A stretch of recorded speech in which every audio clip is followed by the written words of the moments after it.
Kanina pa ako nandito ano, ang tagal nila. Hindi, siguro ganun talaga pag vlogger. Oo, ikaw maghihintay doon sa, Hoy! Naku po!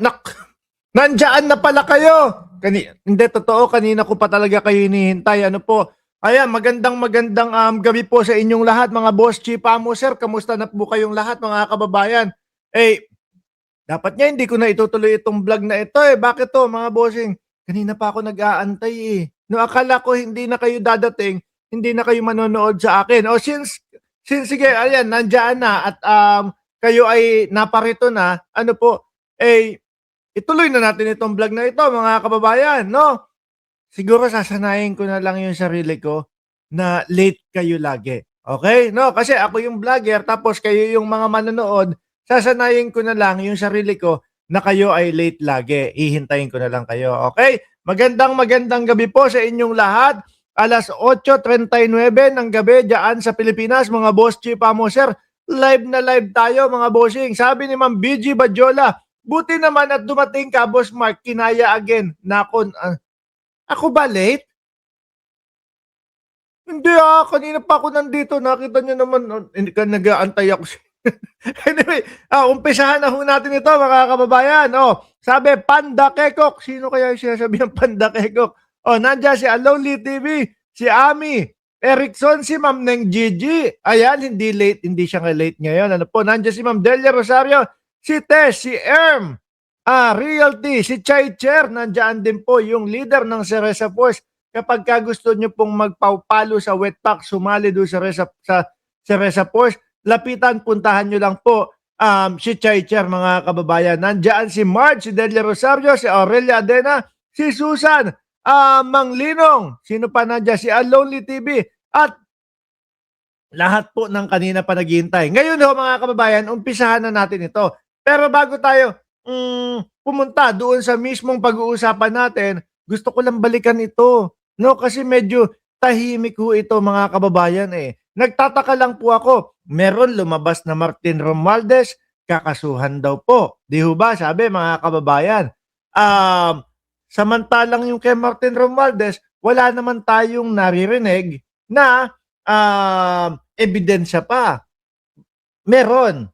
Gutesa, 18 Marites, at saka yun daw pong video ni Saldico, yun daw po ang gagamitin na ebidensya laban kay Martin Romualdez. Pero nagtataka ho ako dito kasi, mga bossing, chief, amo, sir, kay Chis Escudero, tahimik ngayon. Pero eto yung mismong nabanggit ni dating DPWH, no? Secretary o Undersecretary Bernardo, pakinggan niyo po. Escudero and Maynard Ngu. I met Maynard Ngu at the Manila City Hall during the term of Mayor Erap, and while I was the city engineer of Manila sometime in 2013. Maynard Ngu is a familiar figure in a social political circles, as he would be handling substantial donations to politicians during election season, including the distribution of mobile phones. During the 2022 May pamigayan pa ng mga mobile phones daw, sabi ni Bernardo. national elections, Maynard Ngu approached me and asked for help in raising campaign funds. I and other DPWH officials assisted Maynard Ngu in raising campaign funds. These frequent interactions with Maynard Ngu at the court helped me in building our mutual trust with each Sandali maputol ka lang. Tsaka natandaan nyo ho, mga boss, chief, amo, sir. Yung meron pa ang natanggap si Chis Escudero na 30 million galing kay Lubiano, Lawrence Lubiano, na may-ari ng isang construction company ho, mga bossing. Di ba, bawal na bawal daw yun. Kaya lang, mukhang nailusot ho nila yun. other, especially in favor of Senator Escudero, whose interest Maynard Ngu was actively promoting. Maynard Ngu was appointed Special Envoy to China for Trade, Investments, and Tourism in 2023. When Senator Chis Escudero became Senate President in 2024, Maynard Ngu approached me and asked for a list of projects for Senator Chis Escudero. Thereafter, sometime November 2024, I asked Engineer Opolencia to prepare a list of projects for Senator Chis Escudero following my conversation with Maynard Ngu. Ayan mas madami tayong naririnig na isinisiwalat po kay Senador Chis Escudero versus kay Martin Romualdez. Ang tanong natin, bakit yung kay Chis Escudero mukhang hindi pinansin ho, mga kababayan? Di po ba? Naisingit ko lang ho yan. Ano po? At ngayon, rekta, pumunta na po tayo doon sa tatalakayin natin sa araw na ito, mga boss chief amo sir. Nako, eto po. No? Bumaba na talaga si Leviste. Dito po kay Secretary Ralph Recto. O eto mga kababayan. Sa mga post ko.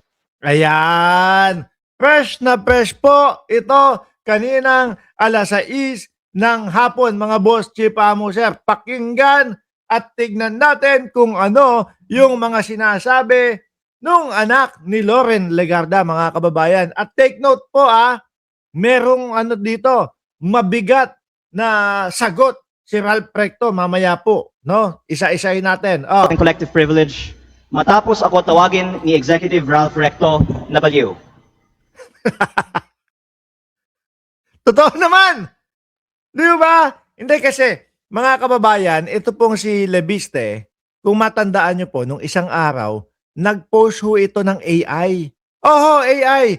Rektahan ko ng sinasabi po, AI yung ipinost ni Leviste. Sino po sa inyo ang nakakita na nun? Para doon sa hindi pa nakakakita, alisin ko lang ito panandali, mga bossing. Tapos gusto ko ipakita sa inyo yung mismong AI na ipinost nito pong si Leviste. Ayan mga kababayan, lakihan ko ha. Saan ka ba naman nakakita ng kamay na ganyan ho? 'Di ba? Saan ka naman nakakita ng ganyan na kamay? Kalahati, yung kalahati, ganun tayo kalahati, ganyan. Saan ka naman nakakita? May tato si Ralph Recto, mga boss chief amo sir. At ito ho ay pinost mismo nung baliw, ay